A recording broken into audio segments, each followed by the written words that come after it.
know a ton of white people that are as lazy and sorry and probably worse than black people I know. Becoming a member of Congress has made my life miserable. I made a lot more money before I got here. I've lost money since I've gotten here. I have people come up to me and say crazy things to me out of the blue in public places that they believe because they read it on the internet or saw it on some news show. What we read today in the skiff, and I want to let everyone know, this was an unclassified document. This is a document that all of America should be able to see, but the FBI is stonewalling us and they would only let us see it in a skiff. Well, what I did after reading the document is I made notes when I walked out and I went to the table and I wrote down everything that I had just read so that I could come out and tell the American people what I read. I think that right-wingers genuinely believe they're above the law. Maybe not if they're poor, maybe not middle class. Some of them get it. Like, you can get picked on as a poor white right-winger in a lot of different places, right? But if you have any kind of wealth or power, fame, or status as a right-winger, I think they're absolutely convinced that they're above the law. And then if they are held to account, all they have to do is holler. They're like, rah, bias, double standard, rah, politics, rah, right? And that's perfect for Marjorie Taylor Greene. And so that's why she feels like, yeah, I can break the law right here on national TV. So what? What are you going to do about it? He says, likewise, despite centuries of exclusion and robust evidence of continuing racism, minority underemployment is often couched in the language of bad choices and personal responsibility. I got to tell you, anybody's unemployment has to do with bad choices and personal responsibility. And again, that does not have a skin color. I know a ton of white people that are as lazy and sorry and probably worse than black people I know.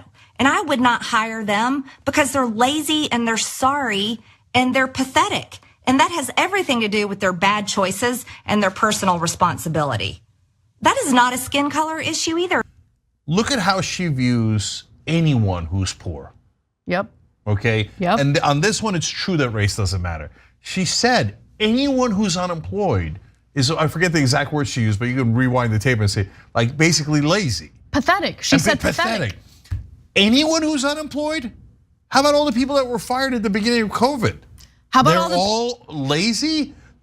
Millions of them got fired at the same time because millions of them decided to be lazy at the same time? What about the 2008 economic collapse and all the people who got laid off and lost their jobs through no fault of their own? By the way, the bankers who she readily supports. Yep. All this populist garbage. She doesn't mean a word of it. The nature of this job, it keeps members of Congress and senators in Washington so much of the time, too much of the time, to be honest with you, that we don't get to go home and spend more time with our families, our friends, all in our district, or maybe just be regular people, because this job is so demanding. It's turned into practically year-round.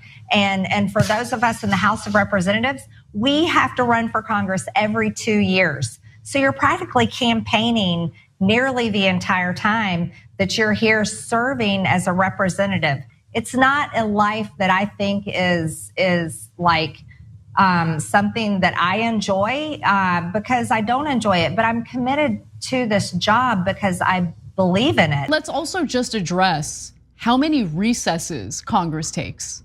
They're constantly on recess. It's the easiest job in the world, guys, because remember, I ran for Congress once. So I looked up their schedule because it seemed like they were like, and I'm like, oh, I want to come back to LA because my family's here and stuff, right? Oh my God, all of August off, all of December off, like giant 2-week stretches off, 2-week stretches off. I'm like, they barely work. And she gets there, and then the softest schedule you've ever seen half the year is they're not even there. And she's like, oh, I have to work. By the way, she's a populist. I know, it's hilarious.